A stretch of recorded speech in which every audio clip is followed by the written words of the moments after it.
1996 mount Everest disaster. Mount Everest अपने शानदार दृश्यों और अद्भुत प्रकृति के लिए प्रसिद्ध है। ये दुनिया का सबसे ऊंचा पर्वत है, जिसकी ऊंचाई 29,032 फीट 8,849 मीटर है। बहुत से पर्वतारोहियों का सपना है कि वे माउंट एवरेस्ट के शिखर पर जाएं, और कई पर्वतारोहियों ने माउंट एवरेस्ट पर चढ़ाई के अलग अलग रिकॉर्ड बनाए हैं, जैसे सबसे तेज चढ़ाई, सबसे कम उम्र के व्यक्ति द्वारा चढ़ाई आदि। माउंट एवरेस्ट पर पहली सक्सेसफुल चढ़ाई 29 मई 1953 को सर एडमंड हिलेरी, जो न्यूजीलैंड माउंटेनियर थे, और तेर्जिन नेगी, जो नेपाल के माउंटेनियर थे, उनके द्वारा की गई थी। इसके बाद बहुत कम ऐसे लोग थे जो पर्वतारोही थे जो माउंट एवरेस्ट पर चढ़ने में सक्सेसफुल हुए, क्योंकि इसकी चढ़ाई करना कोई बच्चों का खेल नहीं है। ऊंचाई के साथ ऑक्सीजन भी कम होती है, ठंड भी हद से ज़्यादा बढ़ जाती है, जिसके कारण व्यक्ति की जान भी चली जाती है। लेकिन फिर भी बहुत से लोगों का सपना है कि वे माउंट एवरेस्ट पर चढ़ाई करें। ईयर 1992 में रॉब हॉल नाम के व्यक्ति ने इसे अपना बिजनेस बना लिया। उसने कई लोगों को एवरेस्ट पर ले जाने का काम शुरू कर दिया। 4 सालों में वो 19 लोगों को बिना किसी हादसे के माउंट एवरेस्ट पर सक्सेसफुली ले गया। 1996 में बहुत सारे लोग काठमांडू से नेपाल पहुंच जाते हैं, और रॉब एक टीम जिसमें 13 लोग होते हैं उन्हें माउंट एवरेस्ट पर ले जाने को तैयार हो जाता है। रॉब की कंपनी का नाम एडवेंचर कंसल्टेशन होता है। रॉब और उसकी टीम का सफर 40 दिन का होता है, और उन्हें 10 जून की दोपहर तक एवरेस्ट के शिखर तक पहुंचना है। काठमांडू से पूरी टीम लुकला नाम की जगह पर पहुंचती है, जो हेलीकॉप्टर से 9.383 फीट ऊपर है।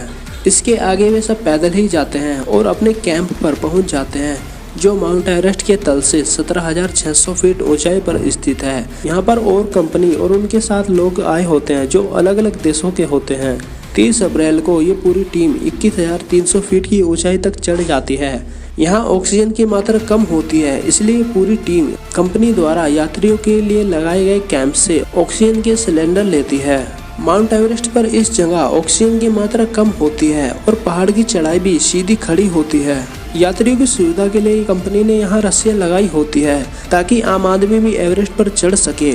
ऑक्सीजन की कमी और ऐसा मौसम इंसान की जान भी ले सकता है, और ऐसे मौसम में इंसान की हिम्मत भी जवाब दे जाती है। लेकिन फिर भी टीम पहाड़ के 24,000 फीट ऊपर तक पहुंच जाती है। नीचे हेलन, जो रॉक की टीम में होती है, वह रॉक को मौसम की जानकारी देती है कि मौसम तेजी से बदल रहा है, पर मौसम ने अपना रास्ता भी बदल लिया है। लेकिन अगर ये उत्तर की दिशा में नहीं गया तो 11 तारीख को बहुत बर्बादी हो सकती है। रॉब उसे रिप्लाई करता है कि यहाँ कोई मौसम नहीं होता, पहाड़ अपना रास्ता खुद बनाते हैं, और पूरी टीम पहाड़ की खड़ी चढ़ाई को चलना शुरू कर देती है। यहाँ बहुत तेजी से ठंडी हवा चल रही होती है, एक कदम भी आगे बढ़ाना मुश्किल है। लेकिन इन सब की ये जिद है, इन्हें ये कर दिखाना है, इसलिए वे लगातार आगे बढ़ते रहते हैं और अपने अगले कैंप तक पहुंच जाते हैं, जो 26,085 फीट ऊपर होता है।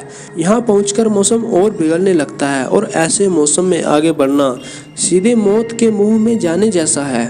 इसलिए रॉब और उसकी टीम यहीं रुकने का फैसला करती है।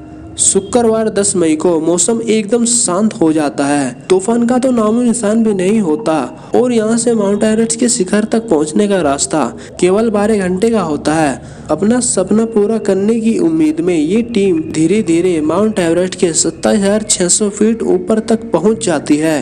टाइम होता है 4:39। अब यहाँ पर इनकी टीम में एक व्यक्ति की आंखों में प्रॉब्लम होना शुरू हो जाती है। इस व्यक्ति का नाम बैक होता है। कुछ ही साल पहले इसकी आंखों की सर्जरी हुई थी, इसलिए इसे सब धुंधला धुंधला दिखाई दे रहा होता है। रॉब उसे कहता है कि तुम यहीं रुको, हम आगे बढ़ते हैं। जब तुम ठीक महसूस करो तो आधे घंटे बाद आगे आ जाना, वरना तुम्हें अपना सफर यहीं खत्म करना पड़ेगा। टीम में बचे हुए लोग जब आगे बढ़ रहे होते हैं तो वे देखते हैं कि पहाड़ पर आगे रस्सियाँ नहीं बंधी हुई है। बिना रस्सी के आगे बढ़ना बहुत मुश्किल है, इसलिए वे रस्सी बांधना शुरू कर देते हैं। अब टीम में से 3 लोग वापस लौटने का फैसला करते हैं, क्योंकि यहाँ बहुत ही ठंडी हवाएं बह रही होती हैं और ऑक्सीजन भी खत्म हो चुका है। मंजिल के बहुत करीब होने के बावजूद अब ये रिस्क नहीं लेना चाहते और वापस लौट जाते हैं।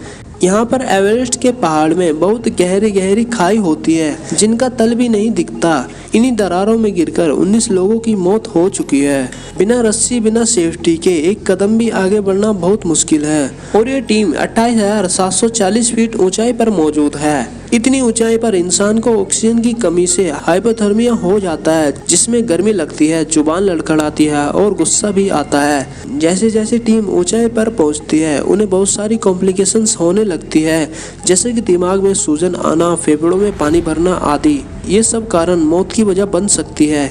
ये टीम रस्सी तो लगा लेती है और आगे भी बढ़ने की सोचती है, पर इन सबकी हालत बहुत खराब हो चुकी है।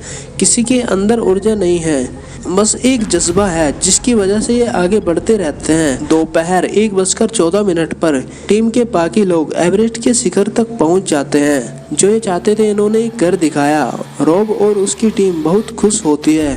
कुछ ही देर में ये वापस लौटने का फैसला करते हैं। वैसे प्लान के हिसाब से इन्हें 2 बजे वापस लौट जाना चाहिए था, पर ये सब लेट हो जाते हैं। अब यहाँ पहाड़ों पर बादल मंडराना शुरू हो जाते हैं।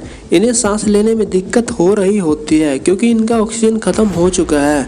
रॉब कैंप से संपर्क करता है और कहता है, हम सभी का ऑक्सीजन खत्म हो चुका है और अब ये सभी लोग जो शिखर पर पहुंचे हैं वे वापस लौट जाते हैं। थोड़ा सा नीचे पहुंचने पर इन्हें एक व्यक्ति ऊपर आते हुए दिखाई देता है जो कि इनकी ही टीम का होता है। रॉब उसे आगे जाने को मना करता है, लेकिन वो रॉब को कहता है अगर वो आज शिखर तक नहीं पहुंचा तो जीवन में कभी भी दोबारा एवरेस्ट के शिखर तक नहीं पहुंच पाएगा। उस व्यक्ति का नाम डग होता है। रॉब और डग शिखर तक पहुंच जाते हैं। नीचे आते वक्त डग की हालत खराब हो जाती है। रॉब डग को बोलता है कि तुम यहीं रुको, मैं तुम्हारे लिए ऑक्सीजन लेके आता हूँ। लेकिन डग का दिमाग ठंड की वजह से सुन्न हो चुका है, उसे कुछ भी सुनाई नहीं देता और वो रॉब के पीछे पीछे आ रहा होता है, जिसके बारे में रॉब को भी नहीं पता होता और वो खाई से गिरकर मर जाता है। रॉब थकान की वजह से वहीं बैठ जाता है। तभी उसका साथी उसके लिए ऑक्सीजन का सिलेंडर लेके आता है जिसमें आधी ऑक्सीजन भरी होती है। वे दोनों साथ में तूफान से नीचे उतरने का फैसला करते हैं। टीम में टोटल 13 लोग थे जो तूफान में फंसे हुए थे। तूफान बढ़ता ही जा रहा था। इस समय रात के 3 बजे थे और नीचे कैंप से बताया जाता है कि तुम्हारी मदद के लिए लोगों को भेजा जा रहा है, पर वे तभी ऊपर आएंगे जब तूफान रुकेगा। और ऊपर ऑक्सीजन की कमी से, ठंड से, तूफान से लोगों की हालत बद से बदतर हो चुकी थी। शनिवार 11 मई सुबह 5 बजे रॉब और उसका साथी जो उसके लिए ऑक्सीजन का सिलेंडर लाया था उसकी हालत बहुत खराब हो चुकी होती है। वो ढलान से नीचे फिसलकर मर जाता है। जब तूफान बंद होता है तो रॉब कैंप से संपर्क करता है और कहता है कि मेरा साथी मर चुका है, मेरी हालत बहुत खराब है, मैं हिल भी नहीं पा रहा हूँ, मुझे मदद चाहिए और मैं अकेला नीचे नहीं आ सकता। तभी इनका कनेक्शन कैंप से कट जाता है। जो लोग रॉब को ऊपर बचाने आ रहे थे वे तेज हवा के चलते वहीं पर रुक जाते हैं। रॉब अपनी पत्नी से सैटेलाइट के थ्रू थोड़ी बात करता है और फिर वहीं दम तोड़ देता है। और उसकी टीम में जितने लोग माउंट एवरेस्ट से नीचे आ रहे थे वे भी तेज हवा तूफान के चलते वहीं पर दम तोड़ देते हैं और मर जाते हैं। लेकिन मैक नाम का व्यक्ति जिसे शुरू में दिखने में परेशानी हो रही थी उसे रेस्क्यू कर लिया जाता है, लेकिन उसके हाथ और नाक उनमें खून जमने की वजह से उन्हें काटना पड़ता है और आज भी वो अपने परिवार के साथ रहता है। तो ये थी माउंट एवरेस्ट की सबसे घातक घटना जिसमें 12 लोग मारे गए थे। उम्मीद करता हूँ ये वीडियो आपको पसंद आई हो। Thanks for watching.